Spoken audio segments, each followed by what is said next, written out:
అఖిల భారత సమన్వయ సమావేశాలు పూర్తయ్యాయి. సమావేశాల్లో రాష్ట్రీయ స్వయం సేవక్ సంఘ్ తీసుకున్న నిర్ణయాలను సహసర్ కార్యవాహ డాక్టర్ మన్మోహన్ వైద్య ప్రకటిస్తున్నారు. ఇప్పుడు లైవ్ లో చూద్దాం. जैसे यहाँ कोई निर्णय करने की बात नहीं होती है, परंतु साथ मिलकर समाज में कुछ परिवर्तन के प्रयोग होते हैं, उसके बारे में यहाँ पर चर्चा हुई। तो आरोग्य क्षेत्र में काम करने वाले लोगों ने ऐसे संगठनों ने मिलकर कुपोषण की समस्या जो अपने देश में है, न्यूट्रिशियस फूड लोगों को नहीं मिलता है, बच्चों को नहीं मिलता है, उसके दृष्टि से एकत्र मिलकर उसको दूर करना, उसके बारे में लोगों का प्रबोधन निर्माण करना और ऐसे न्यूट्रिशियस फूड पहुंचाने की व्यवस्था करना, इस पर काम किया। आर्थिक क्षेत्र में काम करने वाले संगठनों ने एम्प्लॉयमेंट जनरेशन के अनेक प्रयोग यहाँ पर किए हैं, उसके बारे में जानकारी दी। शिक्षा क्षेत्र समूह ने अभी नई शिक्षा नीति भी देश में लागू हुई है, तो भारत केंद्रित शिक्षा कैसी हो, उसके पाठ्यक्रम कैसे तैयार होने चाहिए वगैरह, इसके बारे में शिक्षाविदों में, एजुकेशनिस्ट लोगों के बीच में ये दोनों चर्चा काम शुरू किया है। स्वराज का भी 75th ईयर चल रहा है। इसमें भी जो वैचारिक क्षेत्र में काम करने वाले संगठन हैं, उन्होंने जो अनसंग हीरोज है, केवल कुछ लोगों के द्वारा स्वातंत्र्य मिला यह बात सही नहीं है। ऐसे सैकड़ों हजारों लोग समाज जीवन के प्रत्येक वर्ग से, शेड्यूल कास्ट, शेड्यूल ट्राइब, ग्रामीण, रूरल, ऐसे सभी लोगों का सहभाग इसमें रहा। इसमें प्रमुख भूमिका निभाने वाले अनसंग हीरोज के करीब ऐसे 250 ऐसे लोगों की कहानियाँ एकत्र करके उसको समाज में प्रचलित करने का प्रयत्न हुआ है। संस्कार भारती के माध्यम से 75 ड्रामास के द्वारा ये स्वाधीनता का इतिहास, संघर्ष का इतिहास लोगों समक्ष पहुंचाने का प्रयत्न होगा। अभी कोविड की तीसरी लहर पहले से आने वाले थे ऐसा अंदाज था, इसलिए सभी सेवा कार्य करने वाले संगठनों ने डेवलपमेंट ब्लॉक स्तर पर करीब मोर देन 6000 डेवलपमेंट ब्लॉक सारे भारत में हैं। कार्यकर्ताओं को तीसरे लहर का सामना करने के लिए उनका प्रशिक्षण किया। Around 10 lakh people were trained to handle this. इस प्रकार का यहाँ पर बैठक समाप्त होगी आज, और बाकी बैठक में कुछ निर्णय करने की बात नहीं होती है। संघ के बारे में भी पहले पैंडेमिक में के बाद संघ शाखाएं बंद हुई थी और फिर से शाखाओं जो आरंभ हुई है, तो 2019 अक्टूबर में जितने प्लेसेस में जितनी शाखाएं थी, तो अभी हमारा 2021 में अक्टूबर में जो बैठक हुई, उस बैठक में जो वृत्त आया है रिपोर्ट, तो करीब 19 के कंपैरिजन में देखा जाए तो 93% स्थानों में संघ कार्य फिर से आरंभ हुआ है। जो दैनिक शाखाएं चलती हैं, करीब 95% शाखाएं लास्ट अक्टूबर तक देश में आरंभ हो चुकी थी, और साप्ताहिक मिलन जो है, वीकली शाखा चलती है और संघ मंडली होती है, तो करीब 2019 की तुलना में देखा जाए तो 98% साप्ताहिक मिलन और करीब 97% संघ मंडली भी आरंभ हुई है। यानी धीरे धीरे लोग अभी अपना कोविड के बारे में पर्याप्त सावधानी, प्रिकॉशन लेकर, डर निकाल कर अपना एक रेगुलर रूटीन जो आरंभ हुआ है, संघ कार्य फिर से अपने गति से आरंभ हुआ है।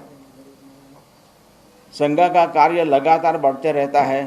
लोगों के आरएसएस में ज्वाइन होने की उत्सुकता बढ़ती रहती है, एगरनेस। यूथ का भी प्रमाण बहुत अच्छा है। तो 2017 से 2021 तक ये सभी वर्षों में अगर देखा जाए तो संघ की वेबसाइट पर जो जॉइन आरएसएस नाम का प्रावधान है, तो प्रति वर्ष 1 लाख से अधिक, 1 लाख से 1.25 लाख ऐसे यूथ संघ में ज्वाइन करने के लिए अपनी उत्सुकता दिखा रहे हैं। डायरेक्ट संघ शाखा में लोग तो जुड़ ही रहे, लेकिन जिन यूथ को, युवकों को संघ से जुड़ना, आरएसएस से, लेकिन कहाँ जुड़ना पता नहीं, ऐसे लोग संघ की वेबसाइट पर जाकर वहाँ उसके बारे में जानकारी प्राप्त करते हैं, जॉइन आरएसएस में अपनी जानकारी भेजते हैं। तो ऐसा एक लगातार संघ में यूथ का प्रमाण बढ़ रहा है। जो संघ की शाखाएं अभी जो अक्टूबर का वृत्त है, करीब 55,000 शाखाएं, डेली शाखाएं देश भर में चल रही है। तो 60% शाखाएं ये छात्रों की, विद्यार्थियों की है, यूथ की है, और करीब 40% ये कमाने वाले व्यवसाय से लोगों की है। तो एक प्राथमिक जानकारी मैंने दी है। कुछ अगर संघ के बारे में कुछ हम और पूछना चाहते हैं तो कृपया पूछिएगा। इधर से स्टार्ट कर सकते हैं, किसी को पूछना है इधर ప్రశ్నలు ఉంటే అడగచ్చండి. ముందు ఈ కెమెరా ముందున్న వాళ్ళు అడగమని చెప్తాం, దాని తర్వాత వెనక్కి పంపిస్తాం. इस साइड किसी को पूछना है, इधर से स्टार्ट कर सकते हैं, सो दैट पूछना है तो पूछना। सर आपने कहा कि अब 1 एक बार लाख से कहाँ 1.5 से आप लाख, वो भी बता दीजिए। मैं रिपब्लिक टीवी से हूँ। और सर आपने कहा कि 1 लाख से 1.5 लाख लोगों ने वेबसाइट पे विजिट किया, तो कितने लोगों ने डायरेक्टली आरएसएस में ज्वाइन किया है? उसके एग्जैक्टली रिकॉर्ड हमारे पास नहीं रहता है, लेकिन वेबसाइट में प्रावधान होने के कारण वहाँ जानकारी मिलती है। प्रसाद बोसे करती हूँ सर, इस बार का मेन भारत सरकार के एजुकेशन पे आपके डेलिब्रेशंस हुए हैं, तो क्या ओके आपने निर्णय तो लेने का यहाँ तक कोई बात नहीं की है, लेकिन क्या मुख्य बातें सामने आई है इस डेलिब्रेशन में एजुकेशन को लेकर के? भारत सरकार के एजुकेशन जो थीम था, नहीं, भारत के इतिहास को ठीक से बताना चाहिए, जो नहीं बताया गया। भारत की जो स्पिरिचुअल हेरिटेज है उसके बारे में बहुत कम बताया जाता है। तो आध्यात्मिकता ही वास्तव में भारत की विशेषता है। And this spiritual based view of life has shaped the personality of Bharat. Bharat जो है, इसलिए एकम सद विप्रा बहुधा वदंती, यूनिटी एंड डाइवर्सिटी की बात आती है, या व्यक्ति के जीवन का अंतिम लक्ष्य मोक्ष पाना है। इसलिए मुझे समाज को अपना मानकर समाज को वापस लौटाना है। सेवा का जो आधार है धर्म है, धर्म नॉट रिलीजन एक्चुअली। तो ये सारी बातें, स्पिरिचुअल बेस्ड बातें जो है, ये बचपन से अगर कहानी के माध्यम से बताई जाएगी, अच्छा युवक तैयार होगा, ये कल्पना है। नमस्कार, नागराज हिंदुस्तान समाचार से।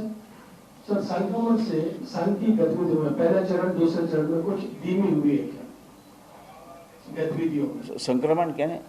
पहला चरण दूसरा चरण कोविड संक्रमण वो बोलिए ना। नहीं, धीमी नहीं हुई है, अभी भी प्रवास चल रहे हैं, लेकिन अभी फिर से थर्ड वेव आ रहा है, बंधन रिस्ट्रिक्शंस है, सभी जगह सरकारी नियमों का और बंधनों का पालन करते हुए काम बढ़ते हैं। जगत दासों से अभी संघ में वनवासी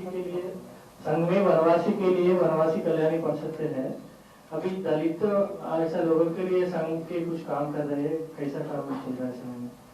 ऐसे दलित वगैरह अलग शब्द तो हम लोग नहीं मानते हैं, लेकिन ये शेड्यूल कास्ट जो वर्ग है उनके साथ संपर्क बढ़ाकर उनके साथ एक भाईचारे का भाव निर्माण हो और जो जातिगत डिस्क्रिमिनेशन दूर हो, इसके लिए सामाजिक समरसता के नाम से स्वयंसेवक समाज में काम कर रहे हैं।